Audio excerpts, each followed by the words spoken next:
दुनिया के सबसे शक्तिशाली देशों को भी एक नई किस्म की जंग का डर है। एक ऐसी जंग जो उन्हें घुटनों पर ला देगी। जिस युग में सेनाएं, सरकारें और अर्थव्यवस्थाएं एक पेचीदा ग्लोबल इंफ्रास्ट्रक्चर पर निर्भर कर रही हैं, उसमें एक महाशक्ति को हराने के लिए गन और बमों की जरूरत नहीं है। बस उसके लिए चाहिए इमेजिनेशन। टाइम को बस सेकंड के 10 लाखवें भाग जितना खिसका दीजिए और हंगामा मच जाएगा। इंसान के शरीर का इस्तेमाल एक खतरनाक कंप्यूटर वायरस फैलाने के लिए किया जा सकता है। हमें जिस टेक्नोलॉजी की आदत पड़ गई है उसे हमारे खिलाफ कर दीजिए। क्या इंसान की इंजीनियरिटी जीत पाएगी या फिर हमारी इंजीनियरिटी ही हमारे अंत की वजह बनेगी?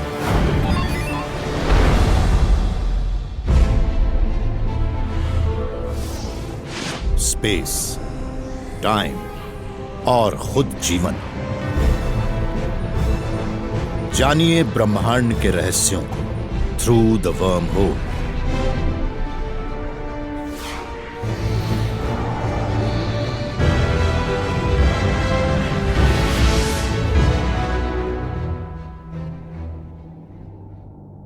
आप और मैं आज की सभ्यता पर विश्वास करते हैं, मगर बहुत से ऐसे लोग भी हैं जो उसे कई कारणों से पसंद नहीं करते। धर्म, राजनीति या फिर अपने ही भविष्य के डर से। और अब हम उन लोगों को आतंकवादी कहते हैं। आतंकवादी कभी पारंपरिक तरीकों से नहीं लड़ते। वो जिन तरीकों का इस्तेमाल करते हैं वो हम सोच भी नहीं सकते। अब हमने उन्हें एक ऐसा हथियार दे दिया है जो पूरी दुनिया का शक्ति संतुलन बिगाड़ सकता है। अमेरिका और यूरोप, चीन या किसी और ग्लोबल पावर की स्टेबिलिटी निर्भर करती है हाई स्पीड डिजिटल कम्युनिकेशन पर। क्या थोड़ा सा दिमाग लगाकर कुछ आतंकवादी इस विशाल नेटवर्क को तहस नहस कर सकते हैं, किसी देश को अपाहिज बना सकते हैं और आधुनिक सभ्यता को खत्म कर सकते हैं? बैटर है जैकी रॉबिन्सन। एक बॉल एक शॉट, 2 ऑन 2 आउट। जब मैं मिसिसिपी में बड़ा हो रहा था तब मुझे ब्रुकलिन डॉजर्स के बेसबॉल मैच का न्यूयॉर्क से होने वाला लाइव ब्रॉडकास्ट सुनने में बहुत मजा आता था। रॉबिन्सन कुछ खास नहीं कर पाए। मुझे ये सोचकर हैरानी होती थी कि मेरा पूरा परिवार जैकी रॉबिन्सन की बड़ी हिट पर खुश हो जाता था। और ये लगाई हिट। और उसी वक्त एबेट्स फील्ड में भी लाखों लोग जश्न मनाते थे। बॉल जा रही है बाहर। ये है जैकी रॉबिन्सन का होम। नजर नहीं आने वाले रेडियो सिग्नल लाखों लोगों को जोड़ते थे और हम सभी को सिंक्रोनाइज करते थे। वो अपने डगआउट से बाहर आकर हाथ मिला रहे हैं। आज हम पहले से कहीं ज्यादा अच्छी तरह से कनेक्टेड हैं और जो मशीनें हमें कनेक्ट करती हैं, जो मशीनें आज की दुनिया को चलाती हैं, वो सभी प्रिसाइजली सिंक्रोनाइज्ड टाइम पर निर्भर करती हैं। लेकिन क्या टाइम हमारा दुश्मन बन सकता है? बाउल्डर, कोलोराडो का national institute of standards and technology ही फिजिसिस्ट जूडा लेवाइन का होम बेस है। जब भी हम अपने कंप्यूटर या सेल फोन का इस्तेमाल करते हैं, हम जूडा की इस शानदार खोज को टैप करते हैं, इंटरनेट टाइम सर्विस को। इंटरनेट टाइम सर्विस ही वो सिग्नल भेजती है जिससे दुनिया भर के कंप्यूटर अपनी घड़ी को सेकंड के 10 लाखवें भाग तक सिंक्रोनाइज करते हैं और ऐसे प्रिसाइज टाइम का इस्तेमाल करने वाली मशीनों की संख्या लगातार बढ़ती जा रही है। ये ग्रोथ हर महीने 5% की दर से बढ़ रही है और पिछले 15 साल से बढ़ती ही जा रही है। शुरुआत में हमारे पास रोजाना 50,000 रिक्वेस्ट आती थी और अब रोज 600 करोड़ रिक्वेस्ट आती हैं। कोई एक घड़ी दुनिया के टाइम का हिसाब नहीं रखती। निस्ट में दर्जनों घड़ियां हैं और हर घड़ी टाइम को अलग तरीके से मापती है। जूडा की इन घड़ियों की एक्यूरेसी बहुत अहम है क्योंकि तभी वो इलेक्ट्रिक पावर ग्रिड को कंट्रोल कर पाएंगी, टेलीकम्युनिकेशन नेटवर्क को सिंक्रोनाइज कर पाएंगी, फाइनेंशियल ट्रांजैक्शन की टाइमिंग कर पाएंगी और शायद सबसे बड़ा काम ग्लोबल पोजीशनिंग सिस्टम को चला पाएंगी। अब आप ये सोचिए कि आतंकवादी अगर उन घड़ियों को थोड़ा सा इधर उधर खिसका देते हैं तब क्या होगा? जीपीएस नेविगेशन सिस्टम इस बात पर निर्भर करता है कि सारे सैटेलाइट एक ही टाइम पर सिंक्रोनाइज्ड हैं, जिसे जीपीएस सिस्टम टाइम कहते हैं। इस सिस्टम के लिए वो बहुत जरूरी है क्योंकि उसके बिना ये काम नहीं करेगा। ऐसा नहीं है कि वो डिग्रेड हो जाएगा, बल्कि वो चलेगा ही नहीं।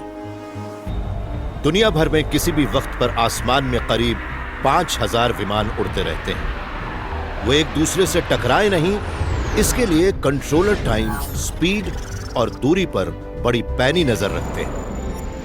अगर इस नेटवर्क में कुछ सेकंड की भी गड़बड़ी हुई तो किसी भी बड़े एयरपोर्ट के आसपास के एयर स्पेस में तहलका मच जाएगा। इतना ही नहीं, उसका असर उस इंफ्रास्ट्रक्चर पर भी होगा जो एक सुपर पावर को चलाता है। Power plant, hospital, food delivery, oil production, ये सब टाइम क्रिटिकल फंक्शन पर ही डिपेंड करते हैं। अगर इनमें जरा भी हेर फेर हुआ तो एक खतरनाक चेन रिएक्शन शुरू हो जाएगा। छोटे इफेक्ट को अगर जल्दी से दुरुस्त नहीं किया जाए तो वो देखते ही देखते एक बड़ी मुसीबत बन सकता है। जूडा का काम है उस चेन रिएक्शन को रोकना। उन्हें सबसे ज्यादा खतरा है हैकरों से। पिछले 1 या 2 साल में हैकिंग काफी बढ़ गई है।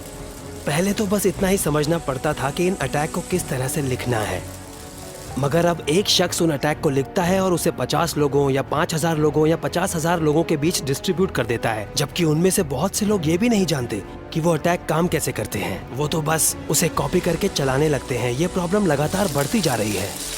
जूडा के इंटरनेट टाइम सर्विस ने खुद को बचाने के लिए अपनी घड़ियों को जगह जगह पर फैला दिया है। यह तरीका इंटरनेट के असली मकसद से जुड़ा है। कंट्रोल को डिस्ट्रीब्यूट कर दो ताकि कुछ साइट्स के जाने पर भी पूरा नेटवर्क खत्म ना हो। हमारे 45 सर्वर हैं। वो सभी अलग अलग जगहों पर लगे हैं। उन सबका एक एड्रेस नहीं है, उन सभी का एक फिजिकल नेटवर्क नहीं है। इसीलिए उन सभी को एक साथ जैम करना, मैं ये नहीं कहता कि नामुमकिन है, क्योंकि आज कुछ भी नामुमकिन नहीं है, मगर मुश्किल जरूर है। मगर शायद सिक्योरिटी का ये इल्यूजन ही हमारे लिए सबसे बड़ा खतरा है।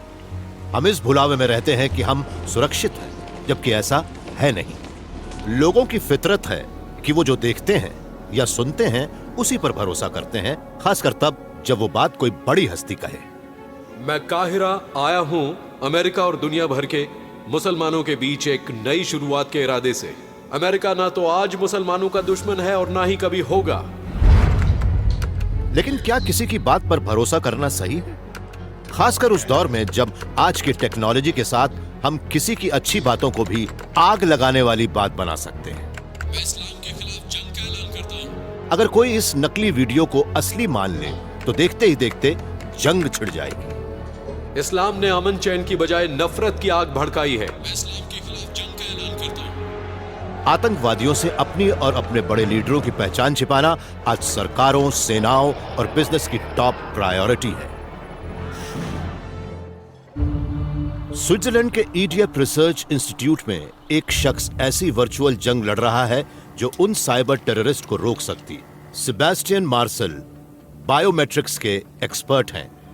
ये एक ऐसी साइंस है जो इंसान के शरीर के अंगों के यूनिक सिग्नेचर को वेरीफाई करके किसी इंसान की पहचान करती है। बायोमेट्रिक सिक्योरिटी ने पासवर्ड और आईडी कार्ड को काफी पीछे छोड़ दिया है। इसी वजह से एक शैडोई आर्मी इसे हराने की कोशिश कर रही है। चुनौती है पॉसिबल अटैकर के लिए ये काम इतना मुश्किल बना देना कि वो ऐसा करने की सोचे भी नहीं। आज कई तरह की बायोमेट्रिक्स का इस्तेमाल हो रहा है। फिंगरप्रिंट, आइरिस और हमारे चलने का अंदाज।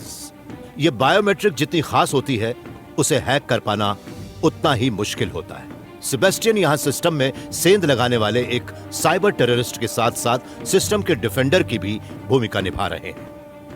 हम सबसे पहले तो अटैक के एक तरीके के बारे में सोचते हैं, फिर उससे बचने का उपाय ढूंढते हैं। उससे हमें पता लगता है कि और कैसे ज्यादा चतुराई से अटैक किया जा सकता है, और फिर हम उससे बचने के उपाय सोचते हैं। आखिर में वो वक्त आता है जब पता लगता है कि अब किसी भी तरह से अटैक करके इस सिस्टम को बाईपास नहीं किया जा सकता। हमारे चेहरे जैसी खास चीज भी हमारी पहचान सुरक्षित नहीं रख सकती। मेरे पास ये लैपटॉप है जो बायोमेट्रिक फेस रिकॉग्निशन से प्रोटेक्टेड है। मेरे एक साथी ने एक अकाउंट बनाया है और मैं कोशिश कर रहा हूँ कि ये मुझे उसके रूप में पहचान ले, मगर ऐसा नहीं हो रहा है क्योंकि मैं वो नहीं हूँ। मैंने अपनी उसी सहयोगी की फोटो ले ली है और अब इसे कैमरे के सामने रखकर देखता हूँ कि क्या होता है। आप भी देख सकते हैं कि मैंने बड़ी आसानी से लॉक कर लिया है, कोई परेशानी नहीं हुई। अब सेबेस्टियन आ गए हैं गार्ड ड्यूटी पर। इन्होंने एक काउंटर मेजर एक्टिवेट कर दिया है जो लैपटॉप की बायोमेट्रिक शील्ड को मजबूत बनाता है। इसमें लगा सॉफ्टवेयर न सिर्फ खास चेहरे को देखता है बल्कि पलक झपकती आंखों को भी देखता है। अब आप देख सकते हैं कि इस सिस्टम को खोल पाना मुमकिन ही नहीं है। मगर बायोमेट्रिक डिफेंस की ये एडेड लेयर भी शायद एक इमेजिनेटिव अटैकर को नहीं रोक सकती। इस फोटो को एक 3D इमेजिंग सॉफ्टवेयर से स्कैन करके सेबेस्टियन ने अपने सहयोगी का एक मास्क बना लिया है। अब मैं उसका मास्क पहनकर कोशिश करता हूं कि ये मुझे रिकॉग्नाइज करता है या नहीं।